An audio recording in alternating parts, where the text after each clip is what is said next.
Terima kasih, puji Tuhan.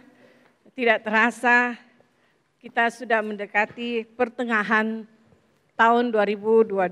Sebagaimana topik yang kita akan bahas pada hari ini, saya akan membahas sedikit tentang berkat daripada ketaatan. Ketaatan kita tahu bahwa diambil dari kata kerja Ibrani, yaitu satu, mendengar.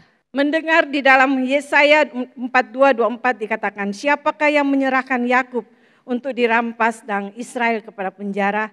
Bukankah itu Tuhan, sebab kepadanya kita telah berdosa dan tak mau mengikuti yang ditunjukkan kepada pengajarannya. Orang tidak mau mendengar. Yang kedua yaitu memegang perintah-perintah dan kepatuhan pada Allah. Yaitu Keluaran 16:28 dikatakan begini, sebab itu Tuhan berfirman kepada Musa, berapa lama lagikah kamu menolak mengikuti segala perintahku dan hukumku?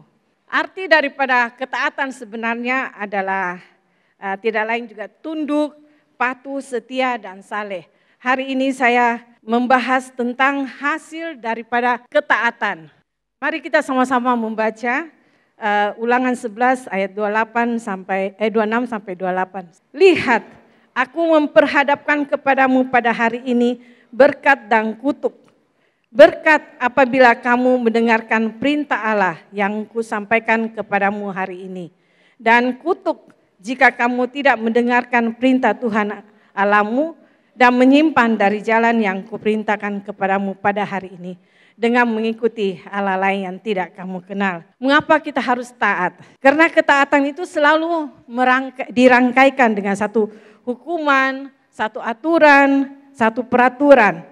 Kalau orang berbicara tentang ketaatan selalu dikaitkan dengan satu kesan konotasi yang negatif dan juga dikaitkan dengan ketentuan bahwa nanti tidak boleh melakukan ini, tidak boleh melakukan itu. Jadi kita harus taat dengan aturan-aturan yang sudah ditetapkan. Namun kalau kita belajar dengan sungguh-sungguh, maka kita menyadari bahwa ketaatan itu adalah salah satu topik yang sangat-sangat banyak ditemukan di dalam Alkitab. Dan Tuhan berkata, kalau kita akan diberkati kalau kita taat akan Tuhan dan melakukan perintahnya. Kita tidak mungkin dapat menerima keselamatan tanpa ketaatan.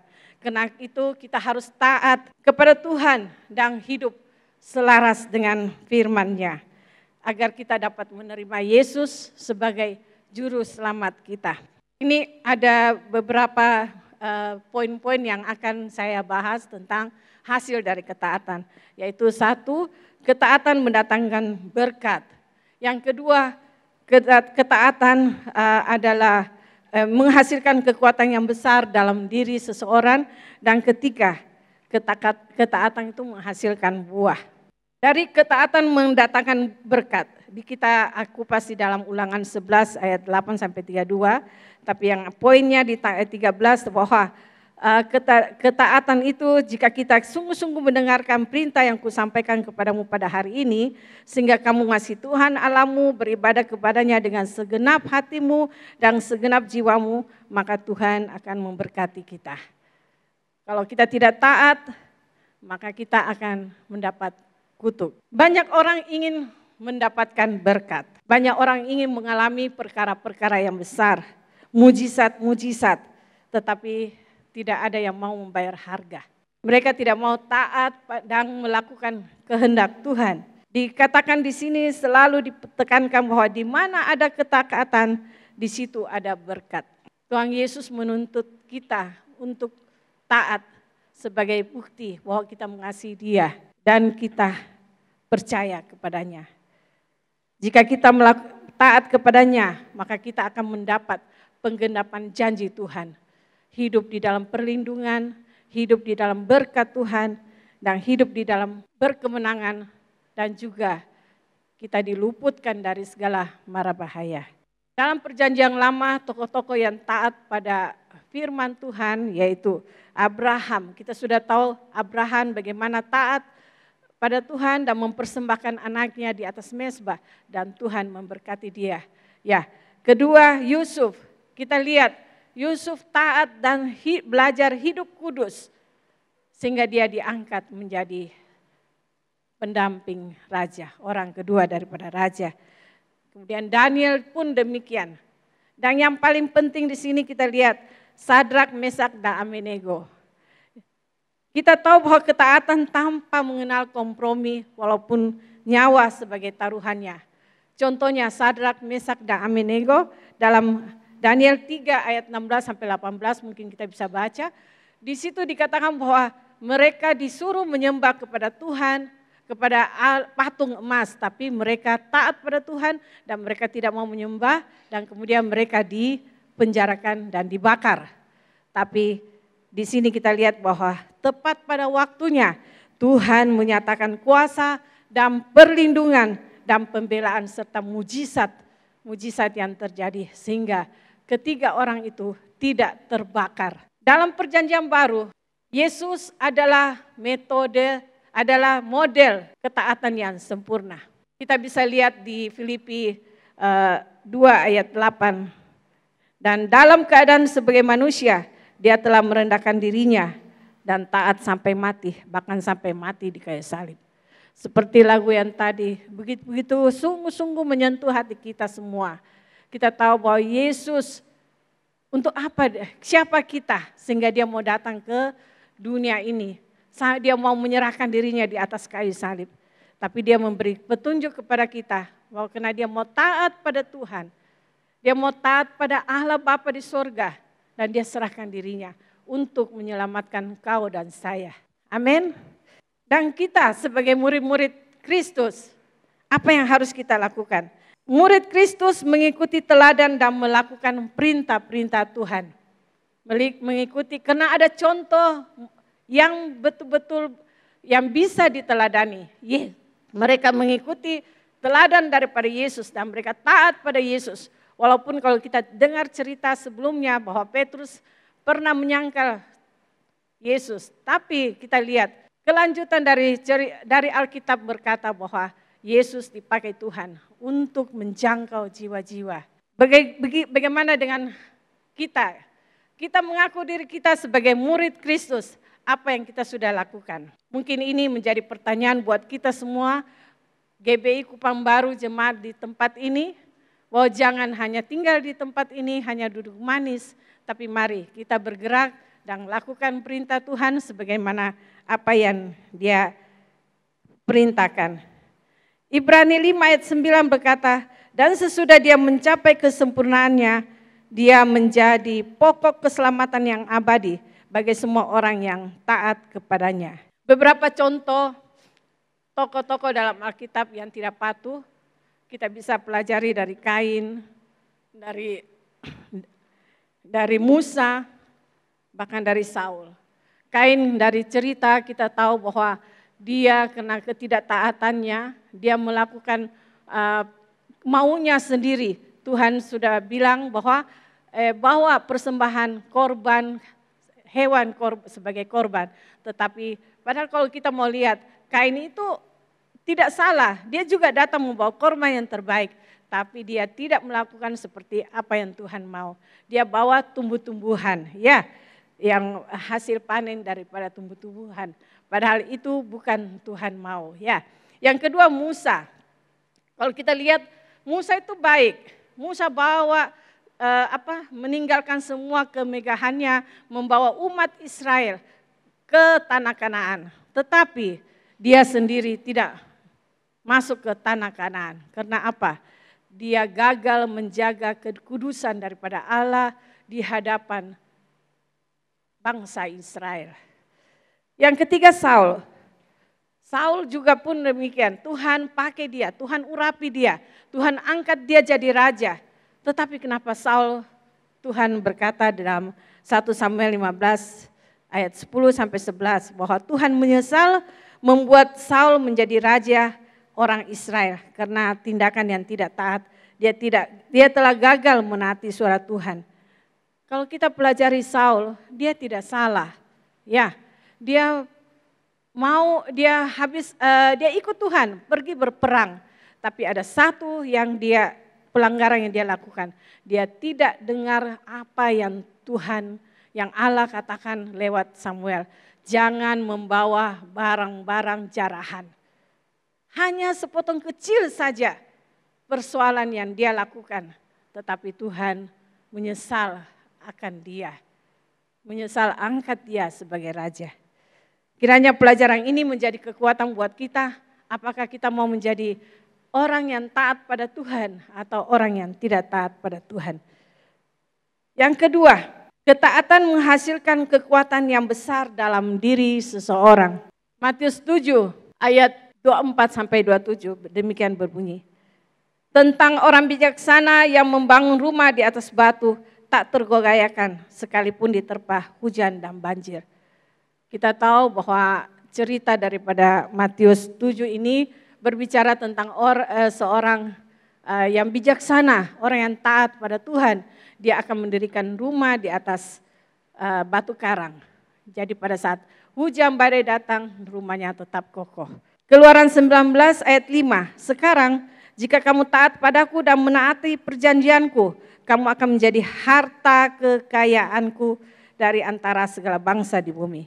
Karena seluruh bumi kepunyaanku. Bayangkan, kalau kita taat akan perintah Tuhan, kita taat dan menjadi orang yang dikasihinya, kita adalah harta kekayaan Tuhan. Amin. Yang ketiga, ketaatan menghasilkan buah. Kita tahu bahwa taat pada Roh Kudus akan menghasilkan buah. Matius 3 ayat 8 dan 9 berkata demikian. Jadi hasilkanlah buah yang sesuai dengan pertobatan dan jangan mengira bahwa kamu dapat berkata dalam hatimu, Abraham adalah bapa kami. Karena aku berkata kepadamu, Allah dapat menjadikan anak-anak bagi Abraham dari batu-batu ini. Tuhan menghendaki kita menghasilkan buah. Kita tahu bahwa ganjaran daripada kalau kita taat, kita akan lihat di Kejadian 22 ayat 18. Dan melalui keturunanmu semua bangsa di bumi akan diberkati semua karena kamu telah taat kepadaku. Ini adalah hasil ketaatan daripada kita. Kalau kita taat maka Tuhan akan membuat keturunan-keturunan kita diberkati. Karena kita percaya anak cucu orang percaya tidak akan minta-minta. Kadang-kadang kita menggunakan firman itu asal ucap saja. Tetapi mari kita koreksi diri kita. Betulkah kita ini orang percaya? Betulkah kita ini murid Tuhan? Betulkah kita sudah taat akan perintahnya? Hal-hal kecil saja, jangan sampai kita seperti Saul. Kita dipilih, tapi akhirnya Tuhan bilang aku menyesal memilih engkau. Amin. Mari kiranya ini menjadi rema buat kita semua. Jadi kembali lagi, satu-satunya jalan agar kita tetap mendapat berkat dari Tuhan, yaitu kita harus tinggal di dalam ketaatan kepada Dia. Ada beberapa hal yang saya akan bicarakan, tapi hanya dua yang saya merasa ini sangat-sangat penting. Bagaimana kita bisa menyatakan diri bahwa kita taat pada Tuhan. Yaitu satu, membawa buah bagi Allah. Kita harus belajar untuk tidak memberontak kepada Allah. Orang akan dapat mengendalikan dirinya untuk tidak memberontak jika mereka belajar taat pada Tuhan. Dan terutama membawa buah bagi Tuhan. Mari kita berhenti sejenak dan kita berpikir. Mari kita bertanya pada diri kita sendiri. Sudah kapan engkau terakhir membawa jiwa kepada Tuhan? Sebagai orang Kristen ini menjadi pertanyaan yang sangat-sangat penting. Kapan terakhir kali kalian menginjil, memberitakan Injil kepada orang dan membawa jiwa kepada Tuhan? Jika kita sebagai orang Kristen tidak pernah menghasilkan buah bagi Yesus, kita seperti anak yang memberontak. Dan kita menutup diri kita semua dari berkat Tuhan yang sudah disediakan bagi kita. Ini sangat-sangat penting. Saya percaya kita semua di sini ingin hidup diberkati. Tapi kita tidak tahu bahwa berkat itu dapat dari mana. Ya, berkat itu dapat dari ketaatan. Mungkin kita ada sedikit salah. Tapi Tuhan Maha Adil, Maha Penyayang, Maha Pengasih, Dia akan mengampuni. Tapi satu hal, lakukanlah perintah Tuhan. Pergi, jadikan semua bangsa muridku. Injil disebarkan melalui manusia. Injil disebarkan melalui Anda. Dan Injil tidak akan tersebar jika Anda memberontak. Jadi waspadalah terhadap pemberontakan melawan Allah. Hidup Kristen adalah cara hidup yang termudah yang dapat Anda jalani. Jangan memberontak terhadap Alkitab, Allah dan Roh Kudus. Ketika Roh Kudus mengatakan kepada Anda untuk melakukan sesuatu, lakukanlah. Jangan pernah berhenti di tempatmu. Beri diri dan taat pada Tuhan dan siapkan dirimu melakukan apa yang Tuhan inginkan. Kemudian yang kedua, kita harus belajar melakukan perintah Tuhan. Yang banyak sih perintah-perintah Tuhan, tapi saya mau ambil satu, yaitu mengampuni. Kita lihat begitu kehidupan hari-hari, begitu banyak orang yang sakit hati. Ya, begitu banyak orang yang simpan kebencian. Beberapa waktu yang lalu cerita-cerita dari teman-teman ke perkumpulan selalu adalah mengampuni, persoalan mengampuni. Jadi oleh sebab itu saya mau ajak kita untuk belajar tentang mengampuni. Karena kita tahu mengampuni adalah bagian daripada sifat Allah. Ya, Keluaran 34, 6-7 di mana Tuhan berkata kepada Musa, berjalanlah Tuhan lewat dari depannya dan berseru, dan Musa berseru, Tuhan, Tuhan, Allah penyayang dan pengasih, panjang sabar, berlimpah kasih setianya yang meneguhkan kasih setianya kepada beribu-ribu orang yang mengampuni kesalahan dan pelanggaran dan dosa. Rasul Paulus di dalam Efesus 4:32-5 ayat 2 dikatakan demikian, tetapi hendaklah kamu ramah terhadap yang lain, penuh kasih mesra dan saling mengampuni, sebagaimana Allah di dalam Kristus telah mengampuni kamu, seperti anak-anak yang kekasih, dan hiduplah di dalam kasih, sebagaimana Kristus Yesus juga telah mengasihi kamu dan telah menyerahkan dirinya untuk kita sebagai persembahan dan korban yang harum. Pengampunan terjadi, pengampunan adalah satu hal yang kalau lewat firman itu bukanlah kewajiban, tapi sekarang menjadi hak istimewa untuk setiap kita. Kita harus bisa mengampuni karena kita tahu kita dimampukan dan didorong untuk melakukan yang telah ditunjuk Allah sebagai yang kudus dan semua itu menyukakan hatinya. Jadi kalau kita simpan kepahitan, untuk apa?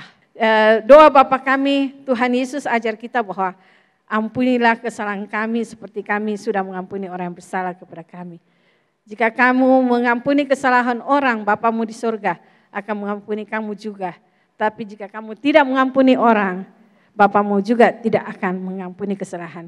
Sebenarnya mengampuni adalah topik yang besar, tapi saya cuma ambil sedikit saja. Saya ingin kita semua yang ada di sini kita belajar dulu mentaati firman Tuhan, mengampuni mulai dari diri kita sendiri. Ya, untuk apa kau sakit hati dengan orang sedangkan orang lain tidak tahu apa yang kau rasakan? Rugi sendiri. Saya pikir sendiri tidak bisa tidur. Orang lain sana makan nyang, makan apa enak-enak. Kau yang sendiri menderita tidak bisa makan ya. Alkitab ajar kita bahwa kita harus tidak menjadi pemberontak dan kita harus menekankan kedagingan kita. Karena sifat daging adalah memberontak terhadap hal-hal dari Allah. Firman Tuhan di dalam Kolose 3 ayat 13 dikatakan, sabarlah kamu seorang terhadap yang lain dan ampunilah seorang akan yang lain apabila yang seorang menaruh dendam terhadap yang lain. Sama seperti Tuhan telah mengampuni kamu, kamu perbuat jugalah begitu. Jadi saya mau belajar melakukan perintah Tuhan, mengampuni. Banyak cerita, kalau mau bilang ada beberapa ibu cerita, oh saya ditipu dan saya juga mengalami. Walaupun saya dan anak-anak harus menderita, tapi saya belajar mengampuni mereka. Dan itu sungguh-sungguh kita lihat kuasa Tuhan pertama, hati kita. Kita tidak melukai diri kita sendiri. Kita lepaskan beban kita kepada Tuhan. Dan biarlah Tuhan yang beracara dengan mereka. Ya. Yang 1 Yohanes 4:20-21 dikatakan begini, jikalau seorang berkata, aku mengasihi Allah dan dia membenci saudaranya, dia adalah pendusta. Karena barang siapa tidak mengasihi saudaranya yang dilihatnya, tidak mungkin dia mengasihi Allah yang tidak dilihatnya. Barang siapa mengasihi Allah, dia harus mengasihi saudaranya. Ingat, ini adalah firman Tuhan, mengasihi. Yakobus 1 ayat 22-25. Kita ambil kuncinya saja. Tetapi hendaklah kamu menjadi pelaku firman dan bukan hanya pendengar saja. Sebab jika tidak demikian kamu menipu diri sendiri. Ya. Tetapi jangan hanya mendengar perkataan atau firman Tuhan tiap minggu datang ke gereja, dengar firman Tuhan tapi kita tidak melakukannya. Biarlah firman itu sungguh-sungguh menjadi kekuatan buat kita, rema kita hari-hari. Sebagaimana firman Tuhan berkata, jika kamu mengasihi aku dalam Yohanes 14 ayat 15, kamu akan mematuhi perintah-perintahku. Sikap tidak taat Anda sendirilah yang menyebabkan Allah tidak dapat memberkati Anda. Bila kita mengeraskan hati kita kepada orang lain, kita juga mengeraskan hati kita pada Allah. Ingat, hati yang keras dibenci oleh Allah. Tuhan membenci orang yang bebal, orang yang keras hati. Lukas 11 ayat 28 berkata, yang berbahagia ialah mereka yang mendengarkan firman Tuhan dan memeliharanya, yaitu mengamalkannya dalam kehidupan hari-hari. Itu kalau kita lihat ke gereja lama, dia selalu bilang kiranya rema ini menjadi kekuatan buat kita dan kita amalkan dalam kehidupan hari-hari. Jadi mari belajar, kita ke gereja tangkap satu apa yang Tuhan mau dan kita praktekkan dalam seminggu ini. Dan saya percaya bahwa itu akan menjadi kebiasaan buat kita dan kita akan mengulang terus. Firman Tuhan banyak sekali yang harus kita taati. Tapi kita manusia ini manusia bebal, keras hati. Mari kita kunci dengan ulangan di Roma 12 ayat 1. Oleh itu saudara-saudaraku, aku memohon kepada kamu untuk memberikan tubuhmu kepada Allah karena segala yang telah dilakukan kepadamu. Biarlah mereka menjadi korban hidup dan kudus yang akan diterima. Yaitu dengan ialah cara untuk menyembahnya. Ya, kita tahu bahwa hasil ketaatan pada firman Tuhan adalah rasa tentram, damai, walau kita di tengah pencobaan dan penderitaan. Sebagaimana Filipi 2 ayat 13. Segala perkara dapat kutanggung di dalam Dia yang memberi kekuatan kepada kita. Nah, saya tutup dengan ulangan 11 ayat 26 dan 28 sampai 28 seperti yang dikatakan bahwa taat membawa berkat, tidak taat membawa kutuk. Patuh dan kamu akan diberkati, tidak taat dan kamu akan dikutuk. Oleh Firman menyatakan bahwa ketaatan Alkitabiah kepada Tuhan bermaksud semata-mata untuk mendengar, percaya, menyerahkan diri kepada Tuhan dan firman-Nya.